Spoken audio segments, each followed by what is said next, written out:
এটা হচ্ছে এলপিপির যে সিমপ্লেক্স মেথড আছে সেটার এটা ভিডিও। এটা হচ্ছে অবজেক্টিভ ফাংশন, যেটাকে আমাদের ম্যাক্সিমাইজ বা মিনিমাইজ করতে হবে। এখানে z equals to 12x plus 16x2, তার সঙ্গে যে কনস্ট্যান্ট ইকুয়েশনগুলো আছে সেগুলো হলো 10x1 plus 20x2 less than equals to 120, আর 8x1 plus 8x2 less than equals to 80।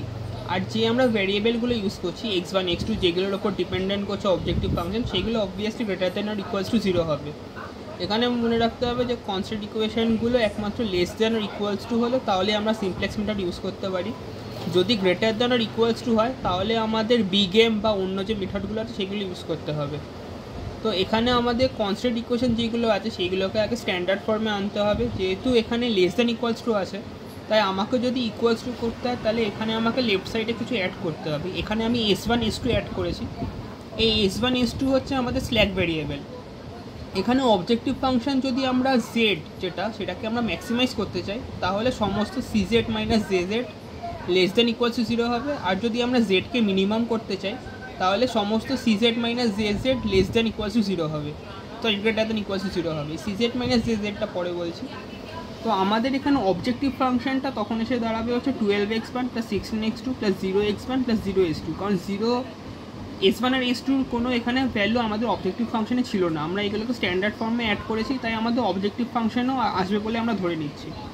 তো এখানে আমাদের এটা হচ্ছে ইনিশিয়াল সিমপ্লেক্স টেবিল। এখানে সিবিআই হচ্ছে কোএফিসিয়েন্ট অফ বেসিক ভ্যারিয়েবলস, মানে s1 আর s2 যে ভ্যারিয়েবলগুলো আছে সেইগুলো। তো 0 0 এখানে হচ্ছে সিজে হচ্ছে আমার অবজেক্টিভ ফাংশনের যে ভ্যারিয়েবলগুলো আছে, মানে এখানে বেসিক ভ্যারিয়েবলস হচ্ছে x1 x2 s1 s2, প্রত্যেকটার কোএফিসিয়েন্ট হচ্ছে অবজেক্টিভ ফাংশনের x1 এর হচ্ছে 12, x1 এর 12, x2 এর হচ্ছে 16, এখানে x2 এর হচ্ছে 16, এইভাবে হচ্ছে। এখানে সলিউশন, এখানে রেশিও।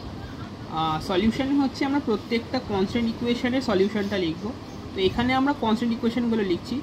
প্রথম ইকুয়েশনটায় আমাদের বেসিক ভ্যারিয়েবল হচ্ছে s1, বেসিক ভ্যারিয়েবল s1, আর তার সঙ্গে এখানে আমার ফার্স্ট ইকুয়েশানে x1 এর যে কোএফিসিয়েন্ট সেটা হচ্ছে 10 x1 আছে। এরপর হচ্ছে x2 এর কোএফিসিয়েন্ট হচ্ছে 20, তো 20 হলো। s1 হচ্ছে এখানে 1 আর s2 এখানে নেই, তাই s2 আমার 0 হচ্ছে। সলিউশন হচ্ছে আমার 120। আর এখানে একইভাবে 801 আর এখানে 80 হলো। আর এখানে বেসিক ভ্যারিয়েবলস হচ্ছে সিবিআই, যেটা মানে কোএফিসিয়েন্ট অফ বেসিক ভ্যারিয়েবল, সেটা আমরা অবজেক্টিভ ফাংশনের রেসপেক্টে লিখছি। এবার আমাদের যেটা করতে হবে সেটা হচ্ছে আমাদের জেডটা বার করতে হবে। জেড কীভাবে বার করব? প্রত্যেকটা কলামের সঙ্গে আমাদের সিবিআই মাল্টিপ্লাই করে এখানে অ্যাড করে লিখতে হবে প্রত্যেকটা রোর সাথে। তো এখানে আমাদের ফার্স্ট কলামে হবে হচ্ছে 0 × 10 প্লাস 0 × 8 ইকুয়ালস টু 0। একইভাবে নেক্সট কলামের জন্য 0 × 20 0 × 8 ইকুয়ালস টু 0। এইভাবে বাকি দুটো হলো। এরপর আমাদের সিজেড মাইনাস জেড দেখতে হবে। সিজে হচ্ছে এইটা, তো 12 minus 0 equals to 12, 16 minus 0 equals to 16, 0 minus 0 equals to 0, 0 minus equals to 0। এবার আমাদের চেক করতে হবে যে প্রত্যেকটা সিজেড মাইনাস জেড আছে সেটা কি আমাদের এই কন্ডিশনটা স্যাটিসফাই করছে কিনা। কন্ডিশন স্যাটিসফাই করছে না, কারণ এখানে সমস্ত যে ইকুয়েশনগুলো আছে গ্রেটার দ্যান আর ইকুয়ালস টু 0 হচ্ছে, ঠিক আছে। তো কারণ আমরা অলরেডি জানি যে এখানে আমাদের ম্যাক্সিমাইজ করতে হবে, এটা মিনিমাইজ করা যাবে না। সো আমরা এই জন্য এটাকে আমরা নিচ্ছি না, আমাদের ম্যাক্সিমাইজ করতে হবে, কিন্তু এখানে আমাদের ম্যাক্সিমাইজের কন্ডিশন অ্যাপ্রুভ হচ্ছে না। তো আমাদের এখানে দেখতে হবে হচ্ছে 16 যেটা আছে 16 ম্যাক্স। এখানে ম্যাক্স হচ্ছে যেটা এই সিজেড মাইনাস জেডের মধ্যে, সেটা কোন কলামের জন্য হচ্ছে? সেটা এই কলামের জন্য হচ্ছে 20 আর 8। তো 20 আর 8 হচ্ছে আমার আপাতত একটা কি ভ্যালু দাঁড়াচ্ছে। আর এখানে সলিউশন হচ্ছে আমার 20 আর 80। তো 120কে আমাকে এই রোড যে কি এলিমেন্টটা দাঁড়াচ্ছে সেটা দিয়ে আমাকে ডিভাইড করতে হবে। তো রেশিও আমার আছে 6, আর এখানে যে সলিউশন আছে সেটাকে আমার এই কি রোড ভ্যালু দিয়ে ডিভাইড করতে হবে। তো 80/8 ইকুয়ালস টু 10 হলো। এবার যে রেশিওগুলো আছে রেশিওগুলোর মধ্যে যেটা মিনিমাম, এখানে আমার 6 মিনিমাম হচ্ছে, তো যেটা সেই রোতে আছে এই রোটা হয়ে যাবে আমার হচ্ছে কি রো, ঠিক আছে। এবার কি রো আর কি কলামের মধ্যে যে ইন্টারসেকশনটা সেটা হবে হচ্ছে আমার পাইভট এলিমেন্ট বা কি এলিমেন্ট। এখানে 20 আমার পাইভট এলিমেন্ট হলো। এবার আমাদের নেক্সট যখন সিমপ্লেক্স টেবিলটা বানাবো সেখানে দুটো ফর্মুলা ইউজ করতে হবে। যেটা আমার কি রোর ভ্যালু হবে সেটা হচ্ছে আমার old value by key value, আর যেইগুলো নন কি রো ভ্যালু হবে সেটা হবে old value minus corresponding row key into corresponding column key by key value. এবার আমরা ফার্স্ট ইটারেশনে আসি। এখানে সিবিআই সিজে যেভাবে আছে সেইভাবে লিখবো, উপরের পার্টটাই পুরোই সেম হবে। এখানে যেটা আমাকে x2টা আমি কিভাবে ট্রান্সফার করছি, এখানে আমার x2 আর s1 আমার এই দুটোর মধ্যে ইন্টারসেকশনটা হয়েছে, তো আমি এখানে বেসিক ভ্যারিয়েবলটা রিপ্লেস করতে পারি। সো এখানে আমি x2 লিখছি, আর x2র আমার এখানে কোএফিসিয়েন্ট কী ছিল, অবজেক্টিভ ফাংশনের কোএফিসিয়েন্ট ছিল 16, মানে এইটা। তো এই যে পুরো পার্টটা আছে, এই পুরো পার্টটা আমার এখানে এইভাবে রিপ্লেস হয়ে যাবে, 0s1টা থাকবে না। তো এইবার 0s2টা একইভাবে থাকবে, ঠিক আছে। এবার হচ্ছে আমার এখানে যে কি রোটা আছে, যেটা আমি বললাম যে old value by key value, এখানে হচ্ছে আমার কি এলিমেন্ট বাড়ি ছিল 20, আর এখানে ইনিশিয়াল যেটা ভ্যালু ছিল সেটা হচ্ছে 10। তো আমার এখানে 10/20 ইকুয়ালস টু হাফ এলো, এটা আমার নিউ ভ্যালু। এখানে 20 ছিল, তো 20/20 ইকুয়ালস টু 1 হলো। এখানে পুরোনো ভ্যালু 1 ছিল, তো 1/20 হলো। এখানে 0/20 হবে, তো এখানে 0 হচ্ছে। আর এখানে সলিউশনটা সেইভাবে চেঞ্জ হবে, তো 120 ছিল ইনিশিয়ালি, তো এখানে 20 দিয়ে ডিভাইড হয়ে 6 হলো। এবার আমি নন কি রোতে আসি।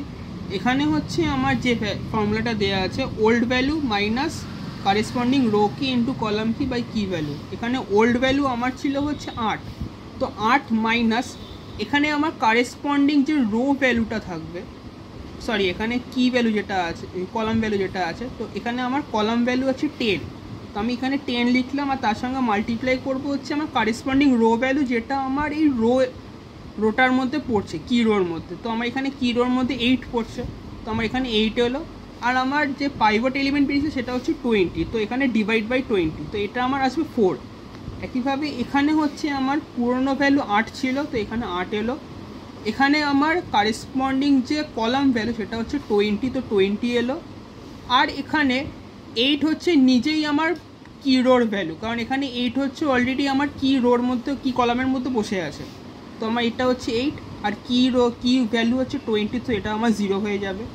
একইভাবে এখানে আমার 0 ছিল ইনিশিয়ালি, তো 0 মাইনাস 1 হবে, কারণ এখানে কারেসপন্ডিং কলাম ভ্যালু হচ্ছে 1, তো আমার এখানে 1 এলো। আর ইন্টু 8 হবে, কারণ আমার এই রোর মধ্যে কি ভ্যালু হচ্ছে আমার 8, তো 8 এলো। আর পাইভট যে এলিমেন্টটা আছে সেটা হচ্ছে 20, তো আমার এখানে ক্যালকুলেশন করলে -2/5 হবে। একইভাবে আমার এখানে 1 এলো। এবার যে সলিউশনটা আছে সেটাও সেইভাবে চেঞ্জ হবে। এখানে ইনিশিয়াল ভ্যালু ছিল 80 থেকে আমার 120 এখানে উপরে বাদ যাবে কারেসপন্ডিং কলাম ভ্যালু। এখানে আমার কারেসপন্ডিং রো ভ্যালু হচ্ছে 8, এই রোতে আছে, আমার 8 এলো। আর তারপর এখানে ডিভাইডেড বাই 20 হবে, কারণ আমার কি ভ্যালু হচ্ছে 20, তো 20 দিয়ে আমি ডিভাইড করলাম, এখানে আমার 32 এলো। এবার আমাকে জেডটা বার করতে হবে একইভাবে, 16 ইন্টু হাফ প্লাস 0 ইন্টু 4, একইভাবে আমার এখানে 8 হলো। এইভাবে প্রত্যেকটা আমার রোড কলামের জন্য বার করতে হবে। এবার আমি সিজেড মাইনাস জেজেড করবো, সিজেড মাইনাস জেজেড করলে 12 মাইনাস 8 ইকুয়ালস টু 4, বাকিগুলো এইভাবে দাঁড়াচ্ছে। তো আমার এখানে ম্যাক্সিমাম ভ্যালু আসছে 4, তো আমি এটাকে ধরে নিতে পারি এই যে কলামটা আছে সেটা আমার হচ্ছে পাইভট কলাম। এবার আমি পাইভট কলামের ভ্যালু দিয়ে সলিউশনটাকে ডিভাইড করবো। তো এখানে হাফ ছিল, এখানে 6 ছিল, 6/2 ইকুয়ালস টু 12। এখানে 32 ছিল, এখানে 4 এসছে, তো 32/4 ইকুয়ালস টু 8। এখানে 12 আছে, এখানে 8 আছে, কোনটা মিনিমাম? 8 মিনিমাম। তো 8 যে ভ্যালুটা আছে, এই রোটা আমার কি রো হলো। আর এই যে ইন্টারসেকশনে 4 আছে, তো 4 হচ্ছে আমার এখন পাইভট এলিমেন্ট, এখন আর 20 পাইভট এলিমেন্ট নয়। তো এবার আমাকে সেকেন্ড ইটারেশনে আসতে হবে, কারণ এখানে আমার সিজেড মাইনাস জেজেডের মধ্যে প্লাসও আছে, মাইনাসও আছে, জিরোও আছে, তো আমি কোনো কন্ডিশনই স্যাটিসফাই করাতে পারছি না। এবার সেকেন্ড ইটারেশনে আসি, সেকেন্ড ইটারেশনে একইভাবে লিখতে হবে, কিন্তু এখানে যেহেতু S2 আর X1 এর মধ্যে আমার গ্যাপটা হয়েছে, সরি মানে এটা হয়েছে, ক্রসটা হয়েছে, তাই আমাকে এখানে S2 জায়গায় X1 লিখতে হবে, আর X1 এ যে সিজে ছিল সেটা লিখতে হবে। তো 16x2 যেমন আছে থাকবে, S2 0টা উড়ে গিয়ে এখানে X1 12 হয়ে যাবে, X1 12 হলো। এবার হচ্ছে একইভাবে আমাকে আগের ফর্মুলা অনুযায়ী করতে হবে। এখানে আমার কি ভ্যালু ছিল, এই কি রো ছিল এইটা, তো কি রো আর এটা হচ্ছে আমার কি ভ্যালু। তো 4/4 ইকুয়ালস টু 1 হলো, 0/4 ইকুয়ালস টু 0 হলো, -2/5 ছিল, এখানে বাই 4 হলো, তো -1/10। আর এখানে 1 ছিল, তো 1/4, এটা আমার কি রোটা হয়ে গেল। আর এখানে 32 ছিল, এখানে আমার সলিউশন, তো 32/4 ইকুয়ালস টু 8 হলো। এবার আমাকে নন কিটা দেখতে হবে। নন কিতে ইনিশিয়াল ভ্যালু ছিল হাফ এলো -4 হবে, মাইনাস ওপরে 4 হবে, কারণ এটা আমার কারেসপন্ডিং কলাম ভ্যালু, এখানে কলামটা নিচের দিকে দেখতে হবে, তো 4 হলো। আর এখানে আমার কারেসপন্ডিং যে ইয়েটা ছিল, কারেসপন্ডিং যে রো ভ্যালুটা ছিল সেটা হচ্ছে আমার হাফ, তো এখানে হাফ এলো বাই 4 হলো, কারণ কি ভ্যালু এখানে 4, তো এখানে আবার অবভিয়াসলি আমার 0 হয়ে যাবে। আর এখানে কারণ এখানে হাফটা হচ্ছে নিজেই এই এটার জন্য রো ভ্যালু। এবার এখানে হচ্ছে ইনিশিয়াল ভ্যালু 1, তো আমি 1 লিখলাম, মাইনাস হচ্ছে আমার এখানে ইনিশিয়াল যে রো ভ্যালুটা ছিল সেটা হচ্ছে হাফ, তো আমি হাফ লিখলাম। আর এখানে যে কলাম ভ্যালুটা আসছে সেটা হচ্ছে আমার 0, তো আমি 0 লিখলাম। আর কি ভ্যালু হচ্ছে 4, তো আমি 4 দিয়ে ডিভাইড করছি, তো এখানে আমার 1 এলো। একইভাবে বাকি দুটোর জন্য হবে। এখানে যে সলিউশনটা হবে সেটা হচ্ছে ইনিশিয়ালি 6 ছিল, 6 মাইনাস এখানে হচ্ছে হাফ হবে, কারণ কারেসপন্ডিং যে রো ভ্যালু সেটা হচ্ছে আমার হাফ, ঠিক আছে। আর এখানে হচ্ছে আমার আগে যে ভ্যালুটা ছিল সেটা হচ্ছে 32, যেটা আমার কারেসপন্ডিং কলাম ভ্যালু হচ্ছে এই সলিউশনের জন্য 32 হলো। আর আমার এখন যে কি ভ্যালু সেটা হচ্ছে 4, তো আমি যখন ক্যালকুলেট করবো এখানে আসবে 2, এখানে আসবে 8, কিন্তু আমাকে আগে জেডটা দেখতে হবে। জেড হচ্ছে 12, 16, 2/5, 1, কী করে 16 × 0, 12 × 1, তো এখানে আমার 12 হচ্ছে অ্যাড করে। এবার আমাকে সিজেড মাইনাস জেড দেখতে হবে, 12 - 12 0, 16 - 16 0, 0 - 2/5 = -2/5, 0 - 1 = -1। এখানে আমার সিজেড মাইনাস জেড এই কন্ডিশনটা স্যাটিসফাই করছে। For max Z equals to all CZ minus Z less than equals to 0, তো আমি এখানে লেস দ্যান ইকুয়ালস টু 0 দেখতে পাচ্ছি। আর এখানে আমি সলিউশনটা ক্যালকুলেট করে নিতে পারি, 16 × 12 আর হচ্ছে 16 × 2 ইন্টু প্লাস 12 × 8, তো আমার 128 আসবে। তো যেহেতু এখানে অল সিজেড মাইনাস জেড এর লেস দ্যান ইকুয়ালস টু 0, তাহলে আমি বলতে পারি জেড হচ্ছে অলরেডি ম্যাক্স, যখন x2 হচ্ছে 2 আর x1 হচ্ছে আমার 8, তো আমার এখানে ম্যাক্স জেড যা আসবে হচ্ছে 12 × 8, আমাকে এখানে অবজেক্টিভ ফাংশনের ভ্যালুগুলো ফেলতে হবে। 12 × 8 + 16 × 2 = 128।